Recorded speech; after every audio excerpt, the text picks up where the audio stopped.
Hello குட்டீஸ், good morning. Welcome to நம்மதியா channel. இன்னைக்கு நம்மதியா சேனலில் சூப்பரான காலை உணவு, காலை பிரேக்ஃபாஸ்ட் பார்ப்போமா?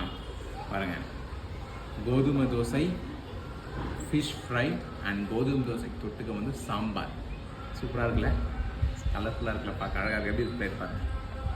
அப்படி வாங்க வாங்க, நீங்கள் ஆவலாக எதிர்பார்த்து கொண்டு இருக்கும் லஞ்ச் பாக்ஸ் வெளியே போகலாம். முட்டை, தக்காளி தொக்கு அண்ட் ஒயிட் ரைஸ். இன்றைக்கி அதாங்க லஞ்ச் பாக்ஸ் ஸ்பெஷல். அதுக்கு நம்மளுக்கு எந்த சாப்பாடு சாப்பிட்டாலும் ஒரு பொரியல் இருக்கணும்ல. இன்றைக்கி என்ன பொரியல் பார்த்துடலாமா? சூப்பரான பொரியல் என்ன பார்த்தீங்கன்னா, புடலங்காய் பொரியல். செமையாக இருக்கும்ல. ஒரே ஒரு ஆம்லெட் வாங்கி வச்சுக்கிட்டு வச்சுக்கோங்க, இன்னும் வேறு லெவலாக இருக்கும். பாய்.